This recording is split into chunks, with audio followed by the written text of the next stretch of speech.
ولقد ضربنا للناس في هذا القرآن من كل مثل لعلهم يتذكرون قرآنا عربيا غير ذي عوج لعلهم يتقون ضرب الله مثلا رجلا فيه شركاء متشاكسون ورجلا سلما لرجل هل يستويان مثلا الحمد لله بل أكثرهم لا يعلمون.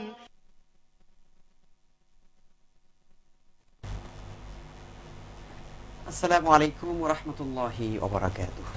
আলহামদুলিল্লাহি রাব্বিল আলামিন ওয়াসসালাতু ওয়াসসালামু আলা আশরাফিল আমবিয়াই ওয়াল মুরসালিন ওয়া আলা আলিহি ওয়া সাহবিহি আজমাইন, আম্মা বা'দ। সুপ্রিয় দর্শক শ্রোতা, ইসলামিক টেলিভিশনের অনন্য আয়োজন, দেশ বিদেশের অগণিত শ্রোতা দর্শকদের প্রিয় হিটাচি জেরানিন লাইভ অনুষ্ঠানে আপনাদের সকলকে মোবারকবাদ জানাচ্ছি। এই মুহূর্তে কাছে এবং দূরে, দেশে ও বিদেশে যে যেখানে বসে আমাদের অনুষ্ঠান দেখছেন, সকলকে অনেক অনেক প্রীতি আর শুভেচ্ছা জানিয়ে প্রিয় দর্শক শুরু করছি আপনাদের প্রিয় অনুষ্ঠান। আশা করছি আপনারা সকলে ভালো আছেন, সুস্থ আছেন, নিরাপদে আছেন। আল্লাহ সুবহানাহু ওয়া তাআলা আমাদের সকলকে ভালো রাখুন, সুস্থ রাখুন, এই কামনা করছি। প্রিয় দর্শক শ্রোতা, আপনাদের জীবন জিজ্ঞাসামূলক যে কোনো প্রশ্ন আমাদের কাছে টেলিফোনে পাঠাতে পারেন। ইসলামী শরিয়ার আলোকে আমরা তার সমাধান জানার চেষ্টা করব। আর এ ব্যাপারে আজকের আয়োজনে আমাদেরকে সহযোগিতা করার জন্য আমাদের স্টুডিওতে হাজির রয়েছেন দেশের খ্যাতিমান আলেম দ্বীন, বিশিষ্ট ইসলামী চিন্তাবিদ, শিক্ষাবিদ ও গবেষক লেখক প্রফেসর ডক্টর খন্দকার আব্দুল্লাহ জাহাঙ্গীর। আসসালামু আলাইকুম। ওয়ালাইকুম আসসালাম। কেমন আছেন? আলহামদুলিল্লাহ, আপনি ভালো আছেন? জি আলহামদুলিল্লাহ। প্রিয় দর্শক শ্রোতা, আলহামদুলিল্লাহ আমরা আমাদের সম্মানিত আলোচক, আপনাদের সবার প্রিয় ইসলামী ব্যক্তিত্ব আমাদের মাঝে রয়েছেন। আপনাদের জীবন জিজ্ঞাসামূলক যে কোনো প্রশ্ন আমাদের কাছে পাঠাতে পারেন। আল্লাহর মেহেরবানিতে ইনশাআল্লাহ আমরা জানার চেষ্টা করব কোরআন এবং সুন্নাহর আলোকে তার সমাধান। মুহতারাম দর্শক চলে এসেছেন, আমরা শুরু করছি। আসসালামু আলাইকুম। হ্যালো, আসসালামু আলাইকুম। আসসালামু আলাইকুম। জি শুনতে পাচ্ছি, বলুন দর্শক, বলুন আপনার প্রশ্ন করুন। হ্যালো, জি আমরা লাইনটা পাচ্ছি না সম্ভবত। ইনশাআল্লাহ তাআলা প্রিয় দর্শক আমরা চেষ্টা করতে থাকুন, ইনশাআল্লাহ এক সময় হয়তো লাইন পেয়ে যাবেন। আমাদের অনেক দর্শকদেরই একটি মনে কষ্ট আছে যে আমরা চেষ্টা করেও লাইন পাই না। মুহতারাম সে সম্পর্কে যদি একটু এই কষ্টটা যাতে করে লাঘব হয়ে যায়। একটা গুরুত্বপূর্ণ বিষয় মনে করেছেন, যে আমরা নিয়ে নিচ্ছি প্রশ্নটি। আসসালামু আলাইকুম। হ্যালো, জি আমরা শুনতে পাচ্ছি, বলুন। আসসালামু আলাইকুম। ওয়া আলাইকুম আসসালাম। আসসালামু আলাইকুম। ওয়া আলাইকুম আসসালাম। দর্শক আপনি প্রশ্ন করুন। আপনার টেলিভিশনের সাউন্ড কমিয়ে নিন। আসসালামু আলাইকুম, আমি চীন থেকে আবু সাইদ বলছি। জি আবু সাইদ ভাই বলুন। আমার মা হজে যেতে যাচ্ছেন, জি, আর আমার পিতা ইন্তেকাল করছেন 3 বছর আগে। জি, এখন মার হজে যাওয়ার মতো টাকা আছে, কিন্তু আমাকে নিয়ে যাওয়ার মতো টাকাটা নাই। জি, আর এবার আমার আম্মার বোন যাচ্ছে হজে, জি, আর বোনের মেয়ে এবং মেয়ের জামা যাচ্ছেন। জি, এমনকি আমার আম্মা তার বোনের সাথে যেতে পারবেন হজে? হজ থেকে জায়েজ হবেন? আচ্ছা, আমরা খুশি হব। জি অনেক অনেক শুকরিয়া সম্মানিত ভাই।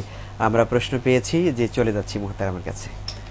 মুহতারাম মা হজে যাবেন, ওনার বাবা ইন্তেকাল করেছেন, বোন যাচ্ছেন, বোনের মেয়ে জামাই তারা যাচ্ছেন। এক্ষেত্রে ওনার হজে যাওয়া শুদ্ধ হবে কিনা? আলহামদুলিল্লাহ, ওয়াসসালাতু ওয়াসসালামু আলা রাসূলিল্লাহ ওয়া আলা আলিহি ওয়া আসহাবিহি আজমাইন, আম্মা বা'দ। মেয়েদের হজের জন্য মাহরাম শর্ত, অর্থাৎ স্বামী অথবা এমন পুরুষ যার সাথে কখনোই বিবাহ বৈধ হয় না, হবে না। এরা হলেন পিতা, আপন চাচা, আপন মামা, আপন ভাই, আপন ভাতিজা, আপন ভাগিনা, জামাতা, শ্বশুর ইত্যাদি। বোনের জামাতা মাহরাম নন।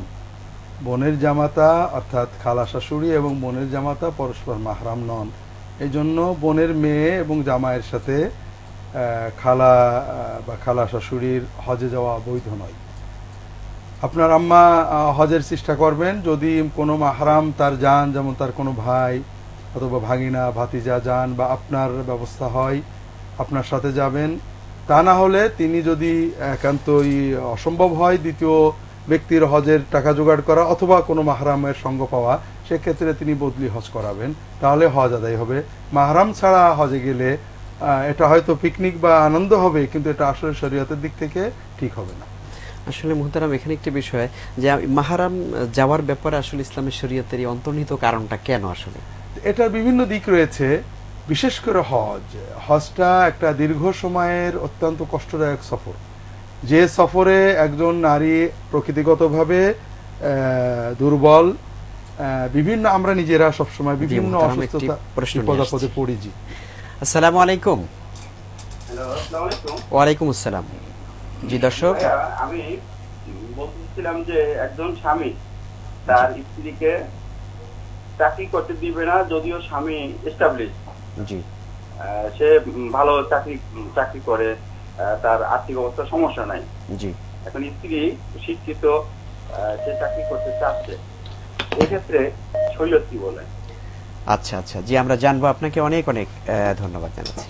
জি জি, এই জন্য সফরে একজন নারীর বিভিন্ন রকমের প্রয়োজন, সুবিধা আছে। এটা একটা ইবাদত, এটা কোনো বেড়ানো নয়। এই জন্য সাধ্যের ভিতরে হজ করতে হবে। একজন মাহরামের সাথে আছে 1.5 মাস 2 মাসের সফর, বিপদ আপদ সুবিধা অসুবিধার সাথে থাকা, যেন হজটা সত্যিকারের ইবাদতে পরিণত হয়, এই জন্য এটা শর্ত করা হয়েছে। জি, অনেক অনেক শুকরিয়া। আমাদের আরেকজন দর্শক প্রশ্ন করেছেন যে স্বামী সুন্দর চাকরি করছেন কিন্তু স্ত্রীও ভালো শিক্ষিত চাকরি করতে চাচ্ছেন, সেক্ষেত্রে করতে পারবেন কিনা? যে আসলে স্বামীর অনুমতি ছাড়া স্ত্রী ঘরের বাইরে যেতে পারবেন না, এটা শরীয়তের নির্দেশ। স্বামীর আনুগত্য যেসব জায়গায়, মূলত স্বামীর আনুগত্য স্ত্রীর জন্য সীমিত পর্যায়ে ফরজ। একটা হলো যে সেবা স্বামী স্ত্রী ছাড়া কারোর কাছ থেকে নিতে পারেন না, শরীয়তে বৈধ নয়। সেই সেবা যদি স্ত্রীর কাছে স্বামী চান, দিতে বাধ্য, এটা শরীয়ত নির্দেশ করেছে, এবং এটাই বিবাহিত জীবনের একমাত্র মানে শান্তি ও সম্প্রীতির মূল। আর একটা হলো স্বামীর বিনা অনুমতিতে স্ত্রী বাইরে যাবেন না, অন্য কোনো বাড়িতে রাত যাপন করবেন না। তো যদি স্ত্রী নিজের ঘরে কাজ করেন, নিজের বাড়িতে কাজ করেন, কুটির শিল্প করেন, আয় উপার্জন করেন, এটা তার, স্বামীর বাধা দেওয়ার কোনো সুযোগ নেই। কিন্তু বাইরে চাকরি করতে চাইলে স্বামীর বিনা অনুমতিতে তিনি যাবেন কেন? আসলে আমরা স্বামী স্ত্রী দুজনে চাকরি করব, দুজনেই সংসারে খরচ দেব, আর স্বামী একাই চাকরি করে পুরো সংসার চালাচ্ছেন। আমরা নিজে দেখেছি যে একজন স্বামী যদি স্ত্রী পুরো সংসারের দায়িত্ব গ্রহণ করেন, স্বামী বেশি কর্ম করে চাকরি করতে পারেন, এবং সন্তানরা পুরো পিতামাতার স্নেহ, মায়া, মমতা, বিশেষ করে মাতৃস্নেহ পেয়ে বড় হতে পারে। আমার যেসব বন্ধুরা বিশ্ববিদ্যালয়ের অধ্যাপক এবং স্ত্রীরাও চাকরি করেন, তাদের সন্তানদের মানসিক বিকাশ বিভিন্ন সম্ভাবে ব্যাহত হয়, স্বামী স্ত্রীর পারিবারিক দায়িত্ব পালনে কষ্ট হয়, এবং সংসারের খরচও বাড়ে। স্ত্রীর যে আয় করেন এটা মূলত সংসারে তেমন কাজে লাগাতে পারেন না। এই জন্য স্বামী যদি স্ত্রীকে চাকরি করতে নিষেধ করেন, এই অধিকার তার আছে, এবং প্রয়োজন না হলে আসলে চাকরি না করাটা নিঃসন্দেহে নারীর জন্য উত্তম। নারীর জন্য প্রয়োজনীয় সকল কাজ বৈধ, পর্দা সহ, কিন্তু প্রয়োজন না হলে ঘরে থাকা, দাম্পত্য জীবনের সুখ শান্তি, সন্তান প্রতিপালন এবং অন্যান্য কাজে ব্যস্ত থাকাটাই উত্তম হবে। জি, অনেক অনেক শুকরিয়া। মোহতারাম, আমরা একটি বিষয়ে আমাদের যেহেতু বর্তমান দেশে আলোচিত হচ্ছে, যে আমরা একটা প্রশ্ন নিয়ে নিচ্ছি। আসসালামু আলাইকুম। হ্যালো, জি বলুন। হ্যালো, জি আমরা শুনতে পাচ্ছি বোন। আসসালামু আলাইকুম। ওয়ালাইকুম আসসালাম। জি প্রশ্ন করুন। আমি জানতে চাচ্ছি টাঙ্গাইল থেকে মুন্নি, জি। যে যদি আমি অপবিত্র অবস্থায় কিংবা নাপাকি অবস্থায় থাকি, তখন কি কোনো আয়াতুল কুরসি কিংবা গুরুত্বপূর্ণ প্রয়োজনীয় দোয়াগুলা ওই মুহূর্তে পাঠ করতে পারবো কিনা? আচ্ছা আচ্ছা, জি জি, অনেক শুকরিয়া সম্মানিত বোন, আপনাকে গুরুত্বপূর্ণ সুন্দর একটি প্রশ্ন করেছেন। জি।